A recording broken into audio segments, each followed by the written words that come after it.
In order to understand the importance of what happened on July 12th, 1979, you first have to understand the context of the times. Back in the 1950s, rock and roll suffered a lot of racial backlash, especially when white kids started liking what was then considered black music. The same thing happened in the 1980s when rap music burst onto the scene. The same thing happened to disco. The genre started in the underground black, Latino, and gay clubs in New York City back in the 1960s, but really started to spread to other clubs in other cities in the 1970s. Disco songs like Van McCoy's The Hustle and artists like Donna Summer were getting airplay on R&B and certain pop radio stations and making the Billboard charts. But, much like rap music back then, there wasn't a huge tidal wave. That all changed once the movie Saturday Night Fever came out on December 12, 1977.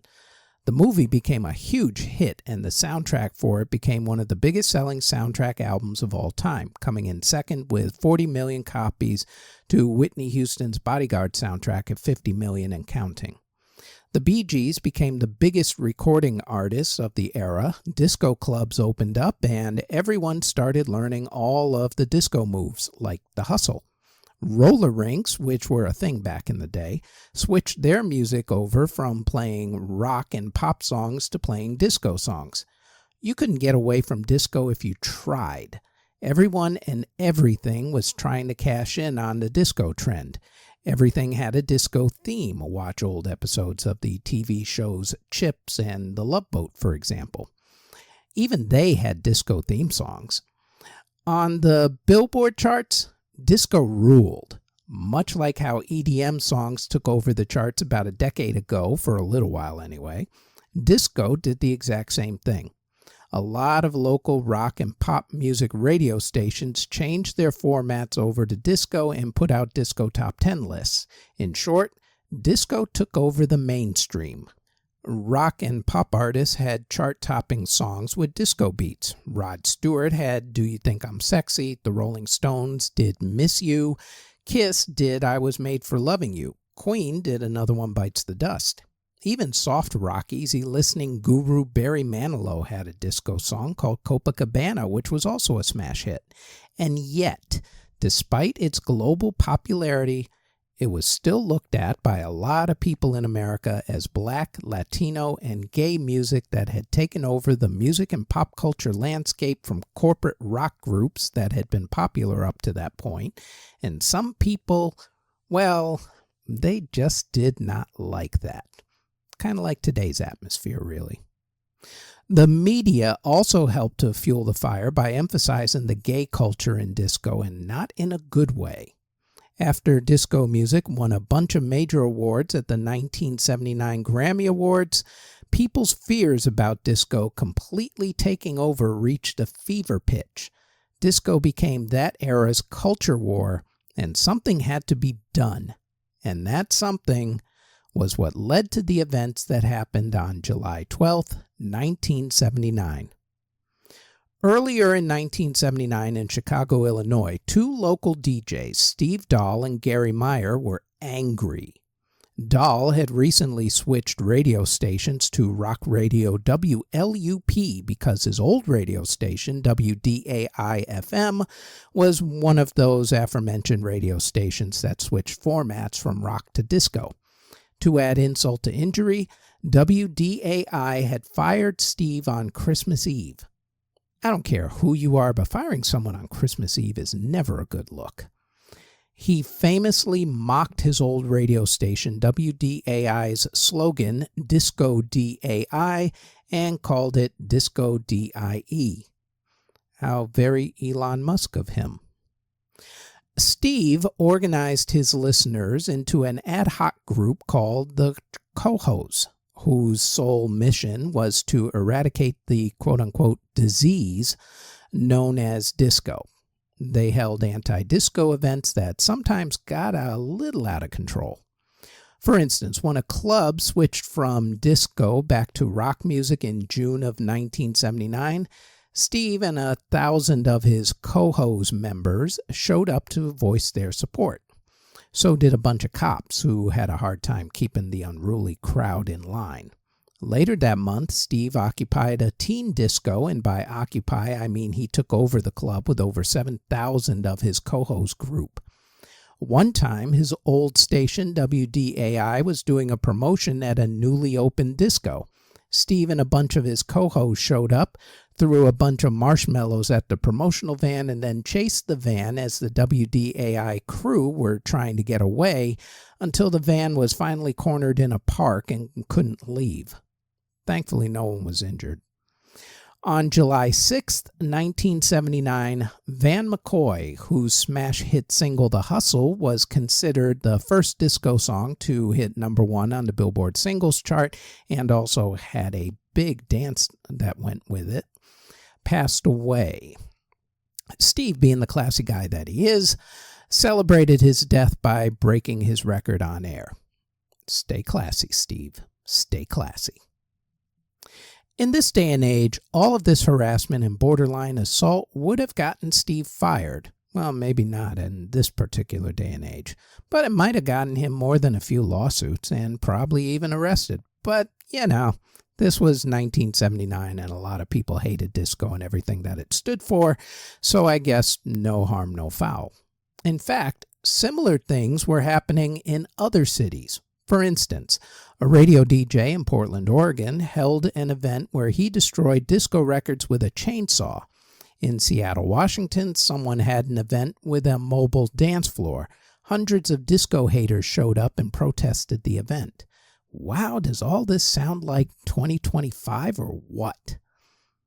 One day, Steve and his DJ partner, Gary Meyer, came up with an idea.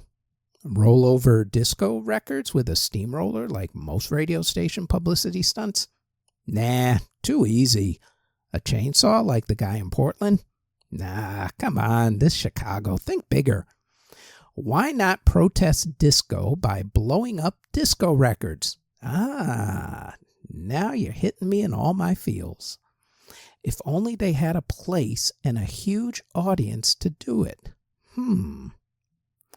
Enter Mike Veek. Mike was a baseball executive with the American League baseball team, the Chicago White Sox. He was also the son of White Sox baseball team owner Bill Veek, who was famous for doing crazy publicity stunts, such as having a man who was only 4 foot tall at bat in order for pitchers to not be able to pitch to him properly. Clever. Anyway, after the White Sox came to the radio station looking to do promotions with them, the station came to Mike with their publicity stunt idea. There was a doubleheader scheduled on July 12, 1979 between the Chicago White Sox and the Detroit Tigers, as the two teams needed to make up a game that had been rained out on May 2nd. The White Sox, who only 2 years earlier had done a disco night promotion, were, let's just say, not good. On the day of the promotion, their record was 40 wins and 47 losses. The Detroit Tigers were slightly better, but didn't have a winning record either, with 42 wins and 44 losses. The original idea was to blow up the records in a shopping mall parking lot. But what if, between games, and I'm just spitballing here, the radio station blew up disco records on the baseball field? Ooh. Mike Veek jumped at that chance. But then he doubled down on it. What if he gave a huge discount on tickets to the second game so people would stick around? What if he then made the price 98 cents if they brought a disco record to the game so that it could be blown up? They all figured that the normal capacity for Comiskey Park, where the White Sox played, was about 15,000. Maybe they'd get a few thousand more people to show up.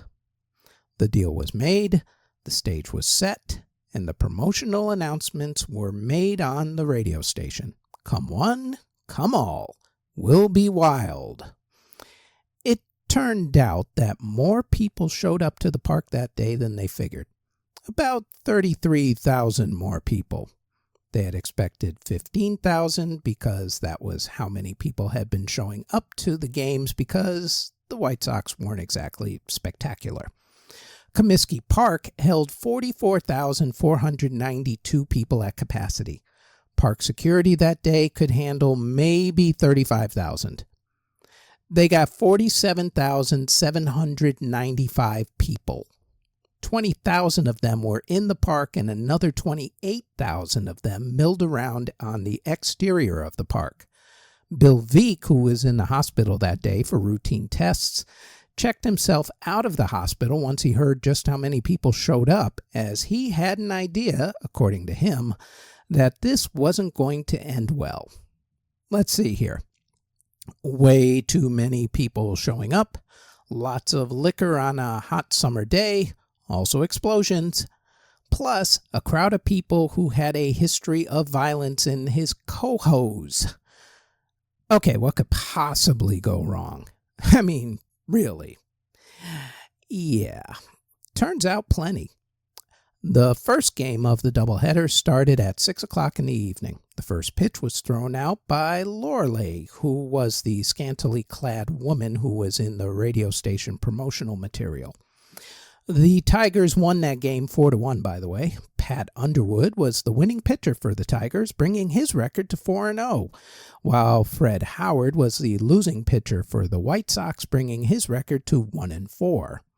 The game lasted 2 hours and 38 minutes. During the game, though, security got wind that a lot of the fans who didn't have tickets were trying to break into the stadium, so field security went to help out. That left the field unprotected, which also led to what happened after the game. The fans brought so many records to the game that they overflowed the crates that were going to be used for the demolition. A lot of the records weren't even disco records at all. They were just records that were done by black artists. Sure, they had Donna Summer records, but they also had Stevie Wonder records, and Stevie wasn't even a disco artist. They also had black country music superstar Charlie Pride's records in, and he was about as far removed from disco as possible without being a classical music artist. Because of those variables, a lot of people thought that this was more than an anti-disco event, but rather an anti-black, Latino, and gay event. Since some of the records weren't collected at the gates, some fans started tossing them around like they were frisbees, which endangered everyone around them, including the players. Some players even wore their batting helmets while playing in the field so they wouldn't suffer any injuries from the flying vinyl. Other fans outside the stadium took their records, put them in a pile, and lit them on fire, creating a bonfire. Then, the main event. While White Sox pitcher Ken Krevik was on the pitcher's mound warming up for his start for the second game, and with other White Sox players in the dugout milling around, the two DJs and Lorelei, the scantily clad woman in the promotional material, went out to center field in a Jeep. The records were brought out onto the field. The dynamite was placed around the records. The DJs riled up the crowd with a "Disco Sucks" chant, and the records were exploded, tearing a hole in the center field grass.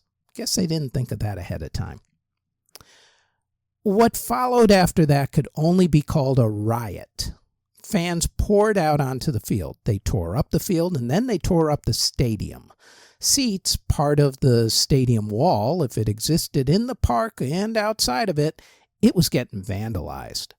People then started setting what was left of the records on fire on the field, and soon they had a few bonfires going.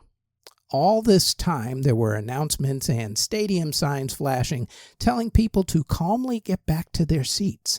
Yeah, like that was going to work. Even legendary announcer Harry Carey, who was working the game that day, could not get people to calm down.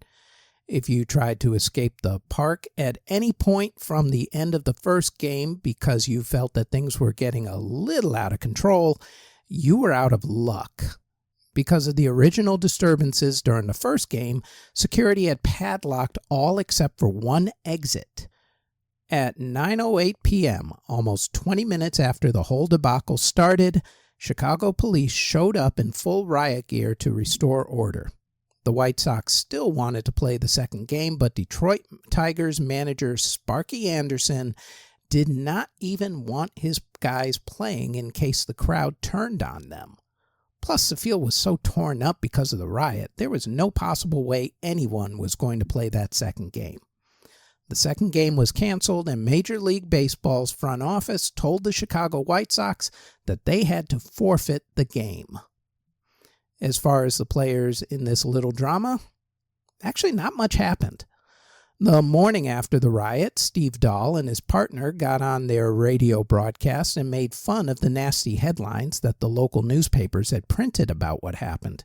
They kept their jobs and are still local media personalities, with Steve now having a podcast of his own called the Steve Dahl Podcast. A lot of people blamed what happened on beer and drugs, as a lot of people had been smoking pot apparently.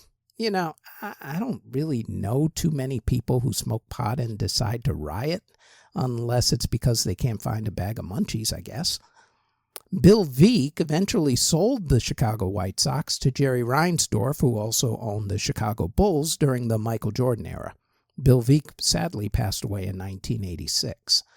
Bill's son, Mike, felt that Major League Baseball had blackballed him, as he couldn't get a job in baseball for quite some time.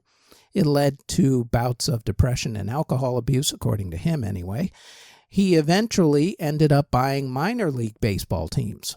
And for the record, yes, he did hold more events like Disco Demolition Night.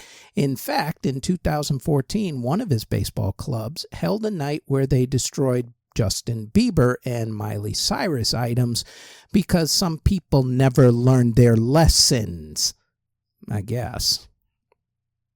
As far as the racial aspect to it all, Steve Dahl denies that race played a factor for his part in all of this, saying in an op-ed in a local newspaper that, quote, "The worst thing is people calling Disco Demolition homophobic or racist. It just wasn't.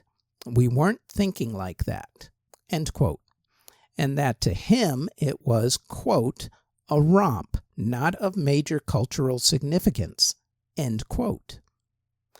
I'm actually willing to give him the benefit of the doubt when it comes to his particular thoughts about it. However, that does not even remotely apply to a lot of other people who were at the game.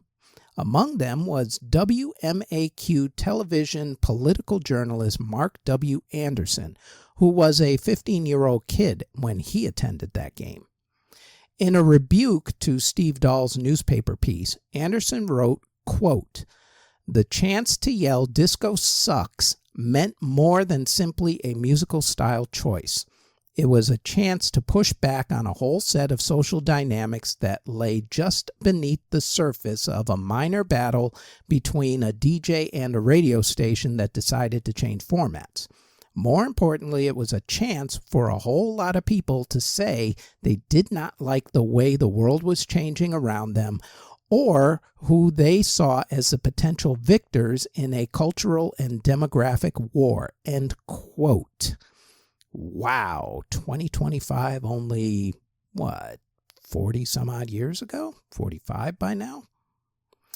Plus, when people are bringing in albums by black artists to burn, regardless of whether they were disco artists or not, you kind of can't help but think that there was at least a little racial element to all of this, whether Steve meant it to be or not.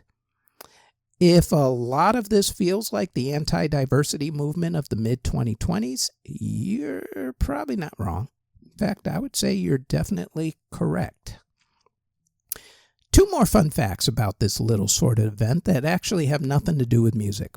First, while it was the last American League game to be forfeited due to a promotional stunt that went awry, it was not the last Major League Baseball game to be forfeited. That dishonor goes to the 1995 Los Angeles Dodgers, who had to forfeit a game on August 10, 1995 against the St. Louis Cardinals due to a baseball giveaway promotion that got so nuts that we're not even going to get into it here because it's got nothing to do with music. But think about it. Baseball promotion, baseball getting thrown, yeah, not a good look. The other fun fact is that someone who later became famous in the world of entertainment was on the field during the Disco Demolition Night riot and participated in the rioting. A then 21-year-old aspiring actor got onto the field, and while the riot was going on, he slid into third base, stole a bat from out of one of the dugouts, and also had his silver belt buckle stolen. This particular actor eventually went on to earn an Academy Award nomination for Best Supporting Actor for the role of John Coffey in the movie The Green Mile, based on a Stephen King story, and who also co-starred opposite Tom Hanks, and who also played the Kingpin in the Ben Affleck Daredevil movie, and was in the movies Armageddon, Sin City, and Talladega Nights, The Ballad of Ricky Bobby. The actor who sadly passed away in 2012 at the age of 54, Mr. Michael Clark Duncan. In any event, what the riot really showed was that public sentiment towards disco had quickly shifted. After that, disco died a quick death. At least the music that people called disco at that time did. If you were associated with disco like the Bee Gees, you became a laughingstock overnight and your career was dead. Another genre didn't become a hot new trend in America until New Wave came onto the scene in the early 1980s, thanks largely to the debut of MTV. New Wave was already relatively popular in the UK by the time America caught wind of it. Much like a villain in a 1980s horror movie franchise, however, disco only looked like it died. See, once it got booted from the mainstream, disco just went underground again and went back to the clubs in New York City and especially in Chicago, Illinois. DJs like Frankie Knuckles and Ron Hardy took major elements of it and made new music with it at clubs like the Warehouse in Chicago. They called the music house music, which was the name that club kids in Chicago called it when they went into the record stores looking for the music that was played at the Warehouse and just shortened the name to house. Then, three kids named the Belleville Three, Juan Atkins, Derek May, and Kevin Saunderson, took elements of the group Kraftwerk, combined it with disco, threw in a touch of rock and funk music, and created techno music in the clubs of Detroit, Michigan. Interesting how the two baseball teams were Chicago and Detroit, and the two places where disco ended up evolving were Chicago and Detroit. Go figure. House and techno hopped the pond to England and became a major part of the rave culture, especially in the 1990s, and then spread throughout Europe to places like Berlin and Amsterdam until it exploded just over a decade ago into the cultural force now known as EDM. Ironically, original disco artists like Chic and the Bee Gees are now popular again, with Chic selling out stadiums worldwide to this very day. Funny how the world works. However, in the late 1970s and early 1980s, it looked like disco was killed off for good, and while Steve Dahl and Gary Meyer didn't realize it, they in effect accomplished what they wanted to at that point. They put the final nail in the coffin of disco as people knew it back in the 1970s in the mainstream, and it all happened on Disco Demolition Night in Chicago, Illinois, on July 12th, 1979.